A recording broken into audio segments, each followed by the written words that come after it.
सत साहिब सतगुरुदेव की जय। बंदी छोड़ कबीर साहिब जी की जय। बंदी छोड़ गरीबदास जी महाराज जी की जय। स्वामी राम देवानंद जी गुरु महाराज जी की जय हो।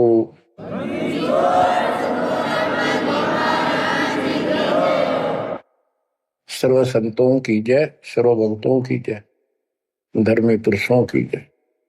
श्री काशी धाम की जय, श्री सुडानी धाम की जय, श्री क्रोथा धाम की जय, श्री बरवाड़ा धाम की जय। सत साहिब परम पिता परमात्मा कबीर जी की असीम हृदय से बच्चों, आज आपको अपने घर का पता चला। ये अरहट वाले कुएं में, ये अरहट का कुआ लोई यागल बंधा है सब कोई, कीड़ी कुंजे पर अवतारा, हर हट डोरी बंधे कई बारा। इस हर हट जैसे कुएं में बहुत बार चक्कर काट चुके हो। अब इस झंझट से छूटने का समय आ गया। आप किसी से पूछ लो, कोई भी मरना नहीं चाहता, पर सबको पता यहां रह भी कोई नहीं गा। यह समस्या क्यों है? ये इसलिए है कि अब मृत्यु अच्छी चीज नहीं, सबसे घटिया ये है। फिर उम्र दोस्त था, जब तक जवान रहता है रोगी रोटी के चक्कर में उड़ जा रहा है, बस की बात नहीं। यहाँ की व्यवस्था ऐसी है, छोटे छोटे बच्चे होंगे, उनके पालने के लिए मर मिटता इंसान और करना पड़े, देखे जहां भूखे बैठे। तो ये मजबूरी है अपनी। और फिर सारा जीवन बच्चों को पाल पोस कर पढ़ा कर शादी कर दी, उनके बच्चे हो गए। बच्चों, अपना कर्म के साथ जीव आप बैठे, बच्चे कितने अच्छे हों, कितनी अच्छी बहू आ जा पुत्रवधू, लेकिन कर्म में दुख है तो कोई न कोई इसी आंट ला देगा काल। वो चाह कभी आप उसकी मदद नहीं कर पाओगे, उसके कर्म ना करने दे। जैसे आपको बता, या फिर कोई ऐसी बीमारी हो जाएगी, बच्चे भी, बेटा भी, पुत्र वधू भी दोनों बैठ कर रोने जाएंगे और चिल्लाए जा। सास या ससुर कोई भी है, वो कर्महीन इंसान दुखता आवेंगे। वो दवाई भी जो आ सके हैं अच्छे हॉस्पिटल में ले जाएंगे, लेकिन उस दुख उस दर्द 29 ने कौन मिटा होगा? बच्चों, बहुत बार समझा लिया आपको, कति आंख नहीं खुलने देता यू काल। केवल सतगुरु शरण में आने से इस काल का प्रभाव हट जाता है कुछ समय के लिए, और तब ये बातें अच्छी लगती हैं। ना कोई गाना, ना कोई बेंजू बजे, ना कोई अच्छा सुर निकाल ले जाते, केवल ये परमात्मा की अमर कथा सुनाई जाती है, उस दाता की बोली, उस कबीर परमात्मा की महिमा सुनाई जाती है। और धीरे धीरे जब पाप कम होते चले जाते हैं, यह इतनी अच्छी लगती है। वो गाने सुना करते बकवादी एक अन्य के लिए लगते इनके सामने, तो पाप कर्म जितने कटते चले जाएंगे, इतने ही ये आत्मा का आहार इसे अच्छा लगने लग जाएगा। ये बहुत सी घटनाएं सारे घट रही हैं, पर एक आधा सुनाने से सभी समझ में आ जाती है। एक व्यक्ति को अधर्म मार गया, पैरालिसिस होगा, और उसके 4 एकड़ जमीन थी, उन्हें 16 एकड़ बढ़ा दी। सारी जिंदगी मेहनत करी खूब कंजूसी के साथ। भगवान को जाने कौन था, कोई सुनता ही नहीं भगवान के बारे में। था उसको 4 लड़के हो गए, चारों की शादी कर दी, चारों अलग अलग हो गए। उसको पैरालिसिस हो गया। अब उसको कोई नहीं उठा उन चारों मत, और बच्चे उसके पास से निकल जा। गांव के व्यक्तियों को पता चला, वो आए, उन बच्चों को समझाया, भाई बाप है, इसने कितना कुछ किया तुम्हारे लिए, कुछ तो शर्म करो। तो एक ने शर्म के मारे कुछ 10-5 दिन की सेवा फिर छोड़ दी। फिर उनके रिश्तेदार बुलाए, पंचायत हुई, रिश्तेदारों ने ये कर दिया भाई इसके 16 किले ने 5 हिस्सा बांट दो। तो 3 एकड़ जमीन तो इसका हुआ है, इसको दो, 3 किले इसके छोड़ दो, और जो इसकी सेवा करेगा वो लो। तो छोटे वाले की पत्नी बोली जी हम ले लेंगे, हम संभालेंगे। वो लालच में वो बला ले ली, बला हो जाती है ये क्रमहीन इंसान, और 1 महीने बाद से फिर छोड़ दी। फिर गांव के व्यक्ति आए, मैंने भाई क्यों नहीं संभालते तुम? वो बोलिए किले भी ले लो, मारो बस का तुम सबके बीच में। तो गांव के लोगों ने एक नौकर किया, 3 एकड़ जमीन में से उसका जो खर्चा बरता उसको ध्यान लगे। तो जब वो पंचायत हो रही थी, बताओ था एक आदमी, और हमने देखा कई जगह ऐसी घटना घटी। तो जब वो पंचायत में आ रहे थे, रिश्तेदार आ रहे थे, वो खाट में पड़ा पड़ा नाड़ नाड़ हल्ला, और पोता आ गया उसका। उस पोता ने इतनी दूर खड़ा था वो, 5-7 फुट, नो करा नाड़ का नहीं, अकबर आजा आजा लाड कर भाई नो, नाड़ नाड़ लर्ज की नो दिखा कर मैं इससे प्यार करना चाहता हूँ, और वो दूर बात।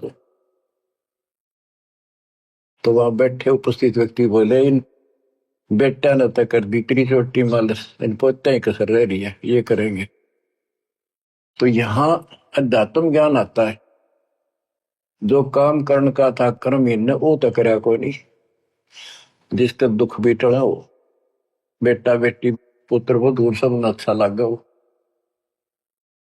तो बच्चों यू काम करने का है, यह सबके साथ बढ़ जाएगी जाए, भगवान की शरण में नहीं रहता।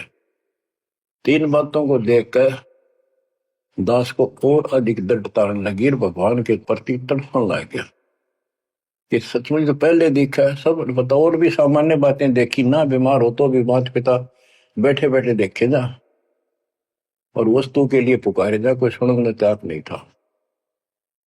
कबीर साहब कहते बूढ़ा होकर पड़े खाट में, सुने बचन खारे, कड़वी बात सुना करेगा, और कुत्ते था उनका भी सुख को नहीं, ये छाती फूकड़ आ रही। पुत्र वधु कह के गई बूढ़ा बुढ़िया ने के ध्यान रखियो को कुत्ता बिल्ली ना बढ़ जाए अंदर। अब वो ध्यान रखे तुम्हें दिखे कुछ ना दिखे, और दोस्त आंख लागी, कुत्ता बढ़कर उसकी लस्सी दूसरी गिरा गया। वह पानी लेकर आई तो उन्होंने कहा तारा इतना भी सुख कौन, तो कुत्ते ने रोक दो, छाती फूक दी तुमने मेरी। तो परमात्मा कहे फिर ये एक वचन सुनोगे तुम, ये कथा सुनने को मिलेगी अमर कथा तुम्हारे को। जो काम करने का वो कर लो, भक्ति करो, और फिर देख घर में भी सुख, शरीर में भी सुख, और सारे बच्चे भी भक्ति मार्ग पर लग जाएंगे। बच्चे सत्संग में जाएंगे, उनके मन दया पैदा होगी, भगवान का डर होगा, उनको अपने कर्तव्य का ज्ञान होगा कि माता पिता की भी सेवा करनी चाहिए, इन्होंने में पाला पोसा है, दया बनती है अंदर इस ज्ञान से। तो बच्चों इस भक्ति इस सत्संग के बिना इंसान ऐसे जड़े डोका मर जाता है, और जब तक ये ज्ञान नहीं होता वो काम हमने सबसे उत्तम और बस इतना ही ठीक, वो अच्छा लग रहा था। तो यहाँ कबीर साहब कहते सतगुरु के उपदेश का सुनिया एक विचार, जय सतगुरु मिलते नहीं फिर जाते यम द्वार। वो दुख और आगे देखो, मृत्यु के बाद यम के दूत घसीट के ले जाएंगे धर्मराय के उस न्यायाधीश के दरबार में, फिर उनका फैसला होगा इसको नरक में डालो, इतने वर्ष, इतने दिन, इतनी घड़ी कैलकुलेटेड होते होंगे। यम के दूत उनको लेकर चलते तोड़ के तोड़ने क्यों, 1 लाख का हिसाब हो डेली, दे लट्ठा दे लट्ठा, वो नरक से वापस भाजे, उनका लठ मारे भाले ठोकर, जबरदस्ती लात मार के ठोकर मार के नरक में गिरे। कहते नरक द्वार में दूत सफर करते क्या चाहतान, उन तक वो ना छूटता करता चारों खानी। नरक भोग का फिर 4 खानी में भरमता, कुत्ते गधे शोर बनता, और कभी ना लगता पार, सो फेरा सब मिट गया मेरे सतगुरु के उपकार। बच्चों समझ लो इन बातों को और देखो मालिक की दया। ये बातें कदे हमने दादे परदादा पर भी ना सुनी, माता पिता से नहीं सुनी। उसकी दया विदाता की। और आज ये अच्छी लगे और बात एक भी अच्छी नहीं लगती। वो तो बेतुकी बातें हैं। थोड़ी देर बातें करनी पड़ती है इधर उधर की, 2 मिनट बाद में सोचा ही जा तो जा अपना परमात्मा ने याद करे। तो यह लगन अलग से लगेगी, इस सत्संग से लगेगी। और भक्ति सुमन दान करोगे या सेवा, ये सारे मिलकर आपको निर्मल करेंगे। आपको हर तरह से शक्ति आत्मा को मिलेगी। भोजन खाते हैं तो उसमें सभी प्रोटीन सब प्रकार के खाने होते हैं, तभी स्वस्थ शरीर रहता है। इस प्रकार हमने सेवा भी जिसी बने, सुमन भी, दान भी, ये करना पड़ेगा। और मर्यादा का निर्वाह परहेज भी रखने पड़ेंगे, तभी आत्मा स्वस्थ होगी, मोक्ष प्राप्ति योग्य होगी। बच्चों धन है आपके माता पिता जिनसे जन्म हुआ। आपकी किस्मत को अगर व्याख्यान करने लगो, आपकी किस्मत का वर्णन करो, कोई शब्द नहीं दास के पास। इतनी अच्छी किस्मत लेकर जन्मे हो तुम। आपका मनुष्य जीवन इस समय, मनुष्य जीवन के बाद फिर आपको शरण मिल गई। गजब अजब बात यह है कि आपको शरण मिल गई। आप देखो नाम लेने तो पहले आप किस स्थिति में थे, क्या करा करते, सारा दिन कोहरे डले डोला करते और मजदूर, काल के मजदूर थे, बस पेट के मजदूर, बाचे बाचे अंडला थे। कोई भी अच्छा काम चाह कर भी नहीं कर पावा थे। आत्मा भी अच्छी थी, था आपके नर्म भी थे, दया थी, भाव था, सारा था, भगवान की चाह भी थी, पर ऊपरली सी थी, काम चलाऊ सा था। और नाम लेने से पहले जब आपने स्टार्ट किया इस मार्ग को, देख मन कितनी बगावत करे था। ये कैसे हो सकता है, ऐसे कैसे हो सकता है, हमने तो ये पूजा की, हमने ये देखा, ये सुना।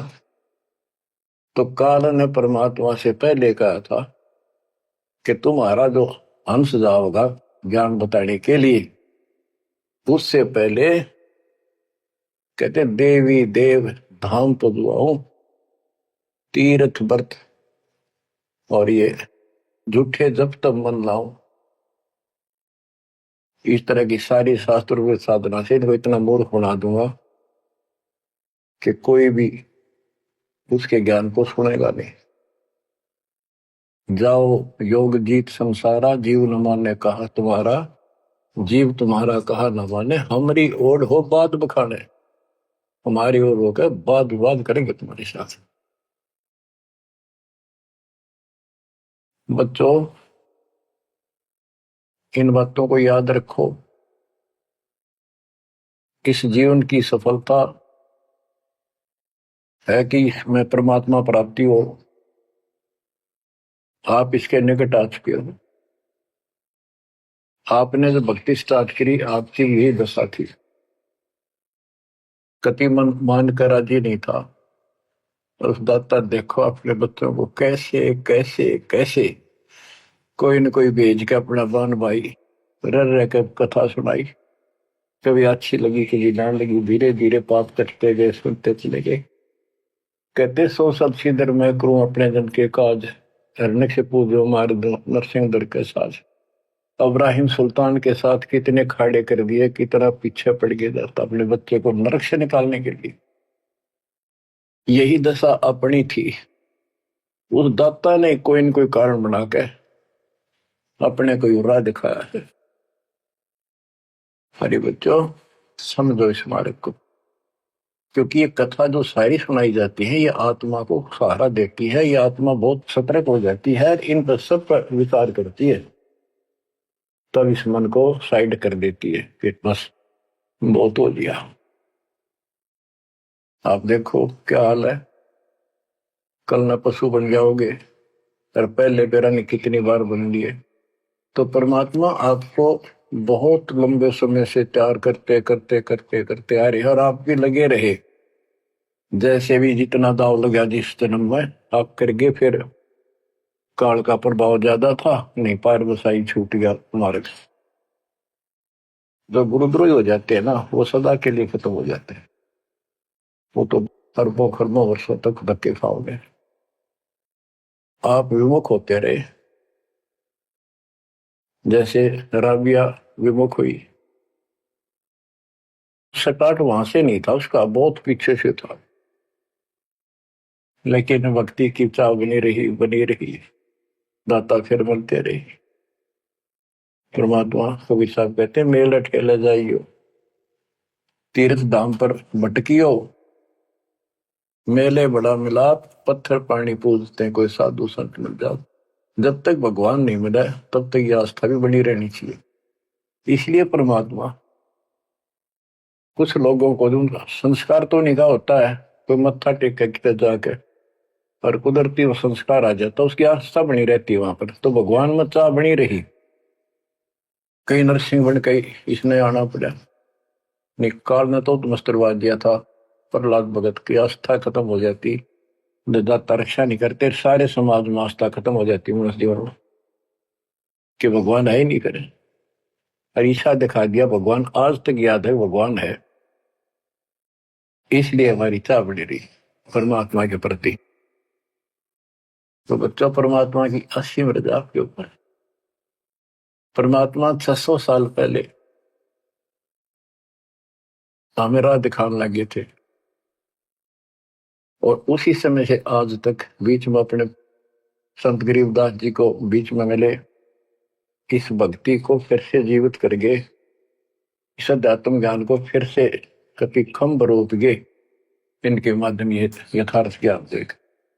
और 300 साल से अमर ग्रंथ यहाँ पढ़ा करते थे गरीबदासी, गरीबदास के 12वें पंथ वाले। मेरे गुरुदेव के अतिरिक्त किसी के पल्ला नहीं पड़ा। उन्होंने दास को दिया ये खजाना, उसके बाद गहनता से इसका अध्ययन किया, आशीर्वाद उनका रहा। आज ये खजाना खोल दिया, गुरुदेव का आशीर्वाद, कबीर साहब का वचन, 5505 कलयुग बीत चुका, तो ये खेल तो होना ही था। और या गंगा आएगी, मोक्ष करने वाली असली गंगा ये है सत्संग। इसमें जो स्नान करेंगे, सत्संग सुनेंगे, मोक्ष तो इन आत्माओं का होगा। अब्राहिम सुल्तान को कैसे निकाला, उसके कोरडे तक खाए मालिक ने अपने बच्चे के, बता क्या लागत था, क्या नाता था उससे। अब यहां विचार कर लो, उसका हमारे से क्या नाता है, कितना गहन नाता है। वो हमारा पिता है, वही हमारी माँ है। उस परमात्मा में हमारे प्रति माँ और पिता दोनों का मोह है, कितना जबरदस्त हो सकता है वो देखो। तुम अपनी गलती से फंस गए, पर वो बैठा उस पर भी नहीं जाता खाली, कि कुछ तो निकालो काल के जाल से।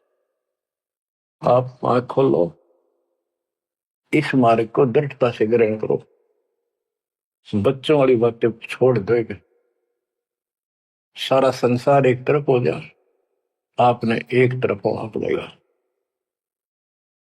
जैसे मीराबाई को कहा उसकी मां ने, सत्संग में जाना मेरा छोड़ दे, आए मारी लोग कर तकरार, सत्संग में जाना मेरा छोड़ दे, सत्संग में जाना मेरा ना छूटे, सत्संग में जाना मेरा ना छूटे, तारी चाहे जड़ कमरो संसार, सत्संग में जाना मेरा ना छूटे। इस दशा में, इस स्थिति में आपको आना पड़ेगा। ये संसार साथ नहीं जाएगा, ये संसारिक व्यवहार आपका कति काम नहीं आऊगा। ठीक है, बेशर्म होना भी नहीं, जितना हम समाज में सहयोग कर सकते उस तरफ में रहना पड़ेगा। प्यार दें सबको, नमस्कार करें, बड़े छोटे की कदर करें, अच्छा व्यवहार करें, हेल्प करें, लेकिन जहां अपने भक्ति में बाधा हो उसका नमस्कार करे, हाथ जोड़ लें दूर थे। बच्चों, गरीबदास जी ने बताया है, गोरख से ज्ञानी गणे और सुखदेव दती जिहान, सीता सी गो भारिया संत दूर स्थान। पुण्यात्मा, आपको अध्यात्म सिलेबस, ये अध्यात्म का पाठ्यक्रम पढ़ाया जा रहा है, दास टीचर है, और इसको बार बार रटवाऊंगा, बार बार समझाऊंगा, क्योंकि टीचर सारा साल उस सिलेबस को रह रहकर रिपीट करवाया करे, तब बच्चों के आत्मा में, उसके मन में, बुद्धि में वो सेट होता है। तो बच्चों, आपको ये सिलेबस दास बार बार रिपीट कराएगा और ध्यान से उत्सुकता से सुनते रहना। परमात्मा के ज्ञान को, सत्संग को सुनो, जब कति एकाग्र चित्त से सुनो। गरीब गोरख से ज्ञानी घने, सुख देव जति जिहान, सीता सी बहु भारिया संत दूर स्थान। अब आपको अमर ग्रंथ की अमर वाणी का कुछ अंश सुनाऊंगा।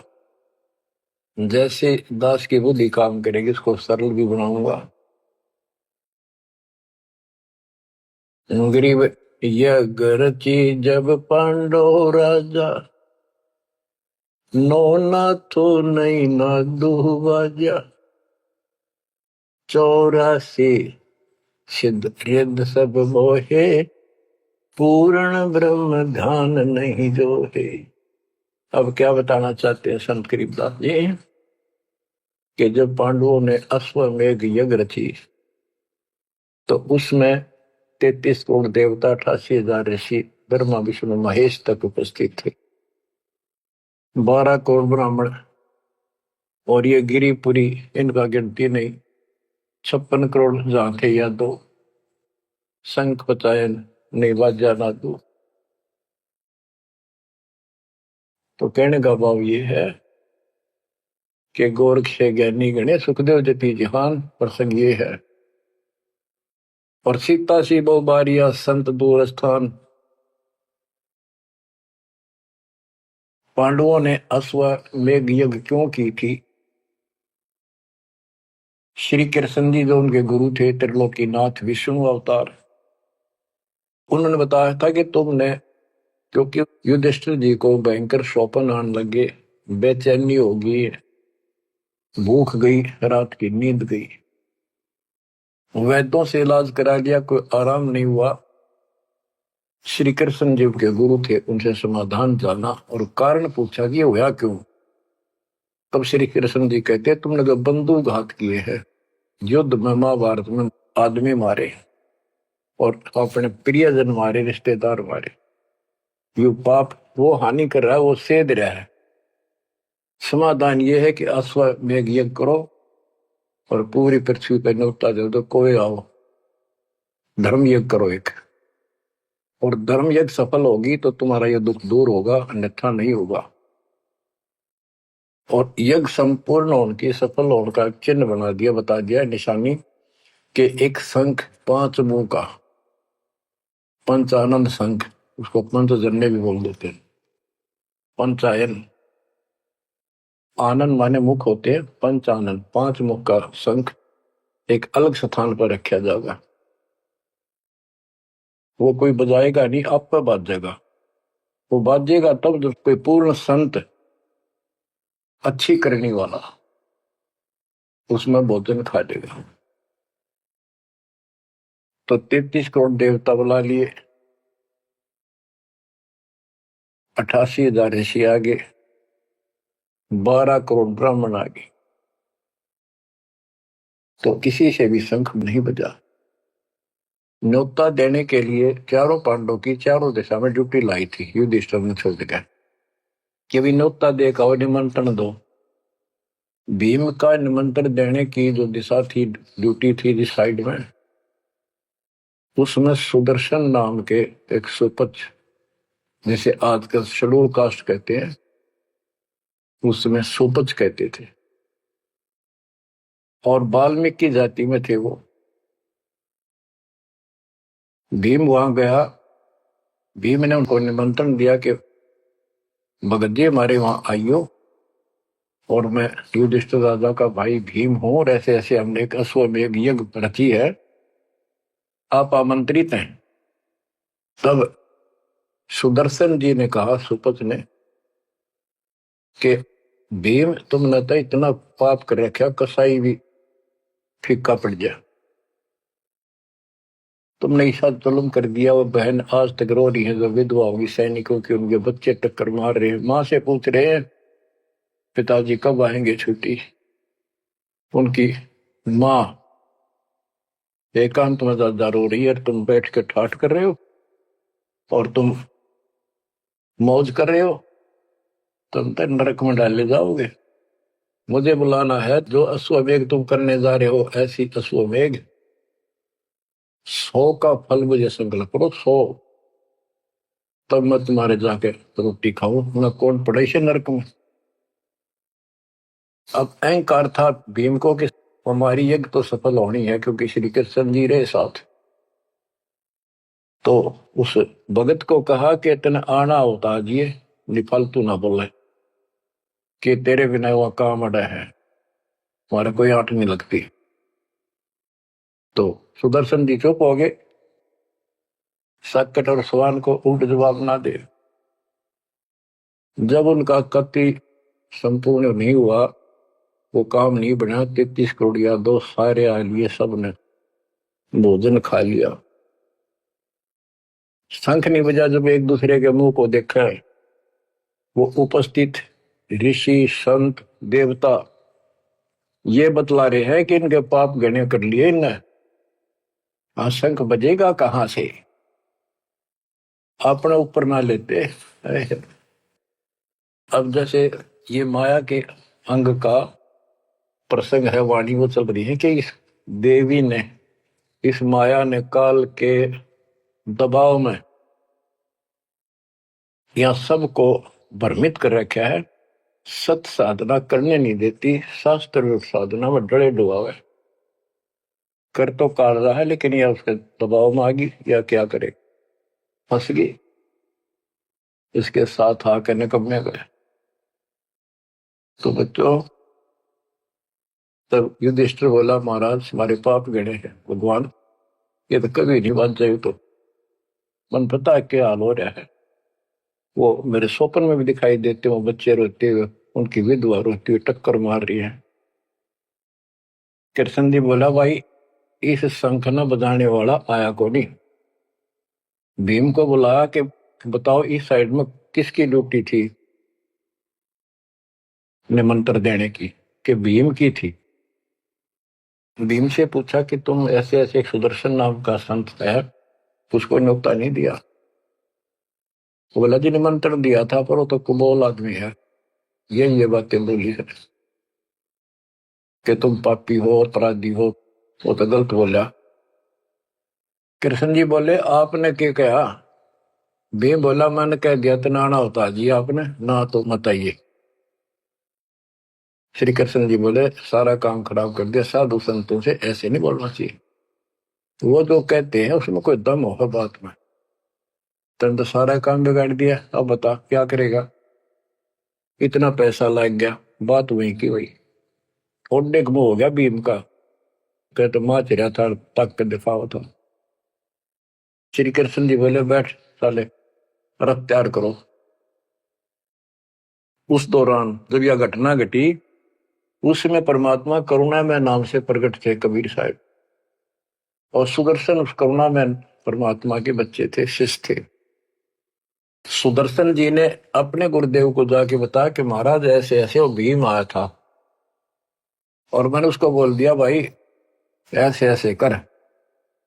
परमात्मा बोले, बा वो यज्ञ तो उनकी पूरी हो को ना, उन तो वो सारे माया के पुजारी बैठे हैं, वह फिर आओगे। तू खिसक जाए यहाँ पे। सुदर्शन जी तो निकाल दिए, परमात्मा सुदर्शन रूप बनाकर बैठ गए। पांचों पांडव छठे कृष्ण जी गए, 1 योजन 12 किलोमीटर दूर रथ से उतर लिए और पैदल चल पड़े।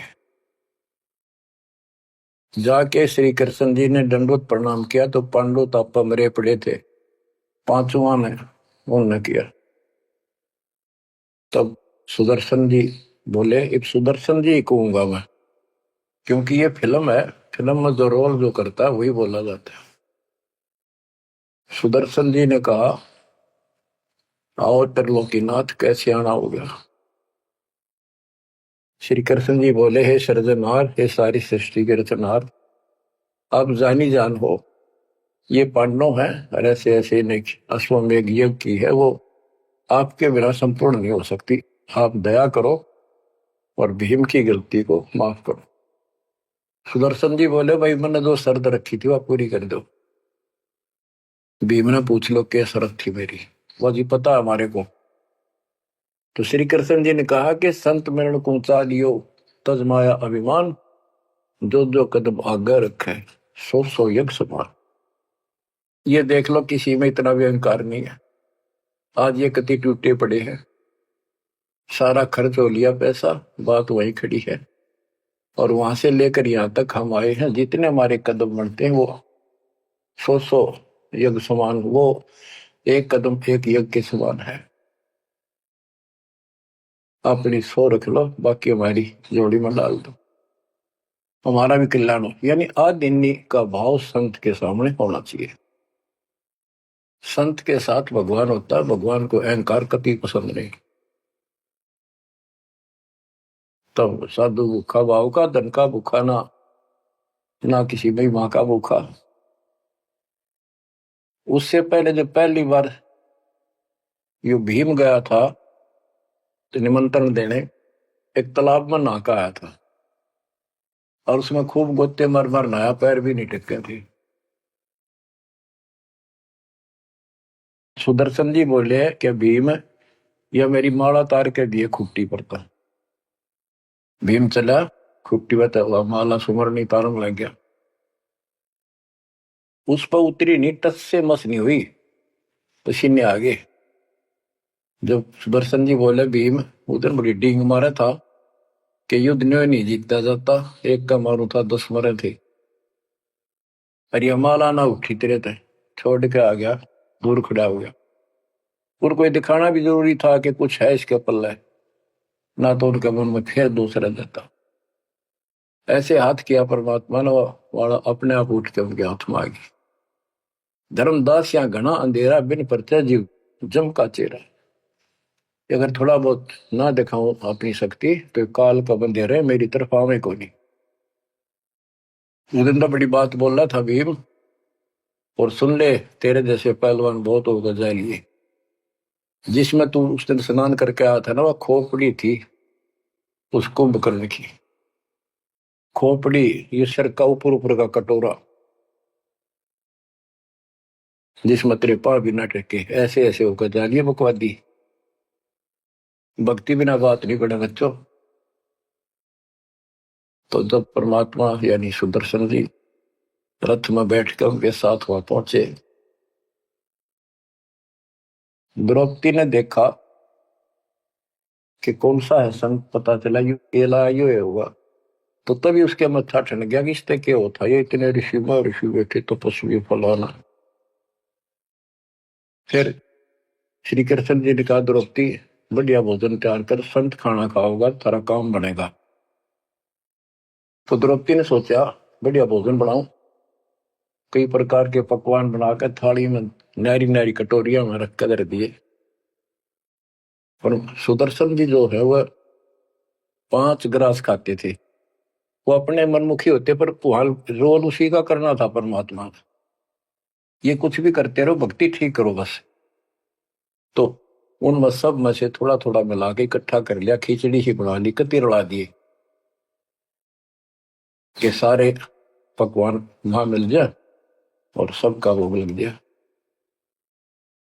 द्रौपदी मन में सोच रही थी, मैंने 1 घंटे तक आंख पड़वाई दूं मैं और इतने बड़ी आइटम बढ़ाए। अक्षंत खाओगा, रंगुली चाटेगा और सरा होगा किसने बनाई है सब्जी रोटी। और इसने कुछ करना आता ना, और ना शूद्र का शूद्र, ये कहाँ के शंख बजाएगा ये। अब परमात्मा ने यानी सुदर्शन जी ने 5 ग्रास खाए, 5 बार शंख बोला। और युधिष्ठिर जी बड़े खुश हुए, कृष्ण जी से कह रहे आपने बड़ी दया करी, बड़े महापुरुष खोज के लाए, हमारा तो काम बढ़ गया। कृष्ण जी बोले नहीं बना, ये तो शंख कंटिन्यू बजना चाहिए था अखंड, और काफी देर तक स्वर्ग तक सारी पृथ्वी पे इसकी आवाज जाएगी, धीमी धीमी मीठी मीठी प्यारी प्यारी, तब सफल होगी। युधिष्ठिर बोले हे भगवान अब कौन रह गया, किसको लाओगे। बोला भाई इस वाल्मीकि के बाल सब ना ही 3 लोग, ये के वाल्मीकि दिखे तुमने, इसके एक बाल के समान भी 3 लोग नहीं है, इतनी ताकत है इसमें, इतनी भक्ति की शक्ति है। अपने घर में कमी है वह खोजते। द्रौपदी बुलाई, द्रौपदी से कहा कि बहन साची बता, तेरे कोई दोष आया इस महापुरुष के प्रति। तो उसने सारी बता दीजिए, ऐसे ऐसे मेरे मन में दोष आया। द्रौपदी शुक्र मना तेरे घर पर टूक तोड़ ली, इसने खाना खा लिया। तो अपने घर सब 2 रोटी खाकर सोते हैं, कोई भूखा नहीं सोता, भगवान सब न दी है। इस तरह का अहंकार करने से काम नहीं बनते। इसके चरण धोकर पियोगी ने, जब तेरे अंतःकरण का पाप भी दूर होगा और कुछ राहत भी तब मिलेगी। अमृता क्या नहीं करता। द्रौपदी लाई बढ़िया सी थाली प्रात उठाकर चांदी की, और उसमें लोटा लेकर संत के चरण धोए, गाल के कटोरे में पीण लगी। कृष्ण जी बोले बहना था मुझे भी देना, इसे महापुरुष का चरणामृत कद कद मिल रहा है। तो आधा द्रौपदी ने पिया, आधा श्री कृष्ण जी ने। और फिर वो देखो अखंड बाजा, वो ऐसे ढंग से बजाए तो धीरे धीरे धीरे धीरे सुर बढ़ता चलेगा, स्वर्ग तक पूरी पृथ्वी पर आवाज गई, कण कण में सुनाई दिया। और जो पेड़ थे पौधे पूरे के पूरे बसंत की तरह फूल आगे और खिल गए, इतना सुंदर मौसम होगा सुहावना। गोरख से ज्ञानी गढ़े और सुख दे जती जिहान, सीता सी वो भारिया संत दूर स्थान। संत को ऊपर दिखावे से ज्यादा मीठी मीठी लंबी चौड़ी कथा सुनाने से, अटपट करके प्रवचन करने से पहचाना नहीं जा सकता। तो बच्चों न जीव की सी बुद्धि है को पहचान दे, पहचान लिए होते तो कबीर भगवान आए न थे, संत गरीबदास जी आ रहे कहने गए। अब बच्चों आपको थोड़ी सी अमृत वाणी सुनाता हूं। ग्रीव फिर पांडवों की यज्ञ में शंख पुचायन टेरे, 12 कोटि पंडित जहां पड़ी सबन की मेरे। यज्ञ रची जब पांडव राजा, 9 नाथों ने नादू बाजा। उस यज्ञ में 9 नाथ, 84 सिद्ध, 33 करोड़ देवता, 88,000 ऋषि, 12 करोड़ ब्राह्मण और 56 करोड़ यादव जो श्री कृष्ण के वंशज थे, जो पांडवों के रिश्तेदार थे। क्योंकि श्री कृष्ण जी की बहन सुभद्रा अर्जुन के ब्याही थी। या क्या कहते हैं, यज्ञ रची जब पांडव राजा, 9 नाथों ने नादू बाजा। 84 सिद्ध रिद्धि सब मोहे, पूर्ण ब्रह्म ध्यान नहीं जो है। अब माया के उनकी वाणी पर देखो छिए, इन्होंने बताया है कि 84 सिद्ध 9 नाथ ये रिद्धि सिद्धि में उलझा रखे थे। 84 सिद्ध रिद्धि सब मोहे, इन्होंने पूर्ण ब्रह्म ध्यान नहीं जो है, पूर्ण परमात्मा की भक्ति नहीं करी। कोटि 33 यज्ञ के माही, सुर नर मुनि जन गिनती नाही। 56 कोटि जहां थे यादो हो, जिनसे नाही बाजा नादू हो। कोटिक वक्ता वेद उचारी, ना बयम संपूर्ण सारी। सड़ दर्शन की गिनती नाही, अनाथ जीव जी में बो माही। ओहो, सड़ दर्शन ये गिरिपुरी कहती है बहुत गड़े आए हुए थे, और अनाथ जीव भी बहुत गड़े आए। सुर नर मुनि जन तपा सन्यासी, दंडी वृत्त बहुत उदासी। कामधेनु कल्प वृक्ष ही लाए, 3 लोक के सुर नर आए। 5 पांडव कृष्ण शरीरा, जिनसे यज्ञ बही निधीरा। होय होय, 5 पांडव और श्री कृष्ण जी वही खाना खा चुके थे, उनसे यज्ञ बही नहीं थीरा, उनसे यज्ञ नहीं हुई पूरी। एक बाल्मीक नीचे कुल साधु, जिन शंख पचायन पूरे नादु। और गनो माया के पूता, ब्रह्म जोगनी सब ही दूता। ओहो, कहते हैं एक बाल्मीक नीचे कुल साधु, जिन शंख पचायन पूरे नादु। ये और गनो माया के पूता, ये औरतें माया के भ्रमित है, माया सिद्धि प्राप्त करके लोगों को प्रदर्शन करना, ये भी माया जाल। या महिमा पागी न इनमें खेल ले गए खिलौने से, या माया ये देवी ने उलझा रखे काल के दबाव। कहते और गनो माया के पूता, ब्रह्म जोगिनी सब ही दूता। आप क्या बताते हैं? गिरि 5 पांडव संग हैं, और 6 कृष्ण मुरार। चलिए हमारी यज्ञ में हे समर्थ सिरजनहार। अब श्री कृष्ण जी भी तो 3 लोक के मालिक हैं, पिछले संस्कारी हंस है। परमात्मा ने उनको सद्बुद्धि दी, उनकी दिव्य दृष्टि खोली कुछ समय के लिए, तो उनको भगवान दिखाई दे था। वो सुदर्शन उस दिन थे भी भगवान, पर उसको एहसास था, क्योंकि अध्यात्म मार्ग के अंदर अपने आप आत्मा अपने से शक्तिशाली के आगे नीचे हो जाती है, मुरझा जाती है। गिरि 5 पांडव संग हैं, और 6 कृष्ण मुरारे। चलिए हमारी युग में समर्थ सृजनहार। गिरि पांडव यज्ञ अश्वमेघ में, सतगुरु किया पिया ने। 5 पांडव संग चले, और 6 भगवान। गिरि पांडव यज्ञ अश्वमेध में, वाल्मीकि की बे। शंख पचायन बजाइया, राख्या नहीं संदेह। गिरिव सुपच रूप धर आइया, सतगुरु पुरुष कबीर। 3 लोक की मेदनी, सुर नर मुनि जन भीड़। कहते हो सुपच का रूप धरकर स्वयं सतगुरु परमेश्वर कबीर जी आए, जहां पर 3 लोक की सेना बैठी थी मेदनी, या दुनिया भरी पड़ी थी। 33 करोड़ देवता, 88,000 शेरियो, 56 करोड़ यादव। 33 कोटि यज्ञ में आए, 688 सारे। 12 कोटि वेद के वक्ता, सुपच का शंख बजा रे। के 33 करोड़ देवता, 88,000 ऋषि, 9 नाथ, 84 सिद्ध, 12 कोटि वेद के वक्ता ब्राह्मण, ये सारे वहां पर बैठे थे। उन तो ये छोटा सा काम नहीं हुआ, 3 ताप के अंतर्गत पांडव दुखी हो रहे थे। तुम कौन राम का जपते जापम, तात कटे ना 3 ताप।